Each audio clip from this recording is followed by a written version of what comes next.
جو لوگ خمس ادا نہیں کرتے، سادات کا حق نہیں دیتے، تو اگر وہ ان پیسوں سے جن میں خمس نہیں نکالا مکان بنائیں یا لباس خریدیں، تو حتیٰ کہ ان کی عبادات اور وہ مکان خریدنا بھی جائز نہیں ہے، عبادات بھی قبول نہیں ہوگی، تک خمس دینا واجب ہے۔ اگر ہم نے ایک لباس پہنا ہے، اس کا خمس ادا نہیں کیا تو وہ لباس بھی پہننا جائز نہیں ہے۔ اور آج غسل کے بارے میں بتائیں گے کہ غسل کس طرح کیا جاتا ہے۔ یاد رہے کہ جتنے بھی غسل ہیں، غسل جنابت اور عورتوں کے جو غسل ہیں، غسل نفاس، غسل حیض، غسل استحاضہ، مرد اور عورت کے جتنے بھی غسل ہیں، سب کا طریقہ کار ایک ہی ہے کرنے کا، فقط نیت میں فرق ہے، طریقہ کار ایک ہی ہے۔ جو بھی غسل ہو اس کا طریقہ یہ ہے جو ہم آج بتائیں گے اس ویڈیو میں۔ طریقہ کار یہ ہے کہ سب سے پہلے آپ جب غسل کوئی بھی واجب ہو تو اپنا جسم جو ہے وہ مرد ہے یا عورت ہے پاک کر لے۔ مکمل جسم پاک کرنے کے بعد نیت کرے، جو بھی غسل کر رہا ہے، غسل جنابت کر رہا ہے یا عورت غسل نفاس یا غسل حیض کوئی بھی غسل کر رہی ہے تو نیت کرے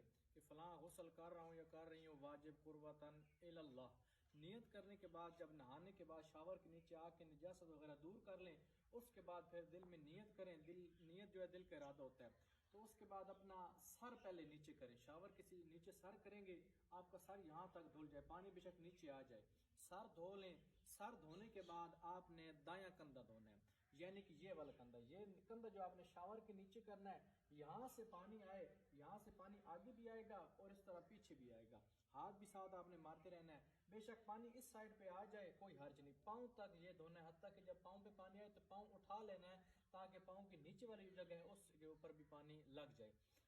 سر دھونے کے بعد آپ نے دائیں سائڈ آگے سے اور پیچھے سے مکمل دھونی ہے، یہ دھونے کے بعد پھر آپ نے بائیں سائڈ جو ہے یہ مکمل دھونی ہے، پانی بے شک اس سائڈ بھی چلا جائے، یہاں سے اوپر سے پانی آئے گا، چاہے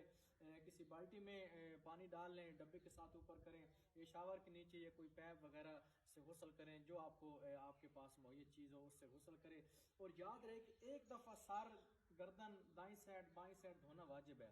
دو بار یا تین بار دھونا مستحب ہے، اس میں کوئی حرج نہیں ہے، بے شک آپ 10 بار بعد میں دھو لیں، لیکن ایک بار صحیح طرح سر دھونا، اس کے بعد دائیں سائڈ دھونا، پھر بائیں سائڈ دھونا، یہ مکمل ہے طریقہ غسل کرنے کا، چاہے جنابت ہو یا کوئی غسل بھی ہو، یہ طریقہ کا۔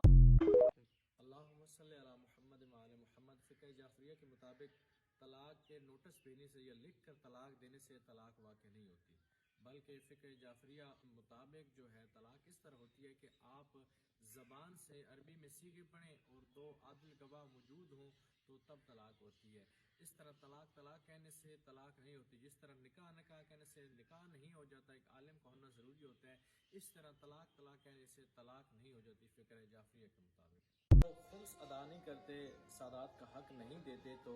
اگر وہ ان پیسوں سے جن میں خمس نہیں نکالا مکان بنائیں یا لباس خریدیں، تو حتیٰ کہ ان کی عبادات اور وہ مکان خریدنا بھی جائز نہیں ہے، عبادات بھی قبول نہیں ہوگی، تک خمس دینا واجب ہے۔ اگر ہم نے ایک لباس پہنا ہے، اس کا خمس ادا نہیں کیا تو وہ لباس بھی پہننا جائز نہیں ہے اور اس میں عبادت کرنا بھی جائز نہیں ہے۔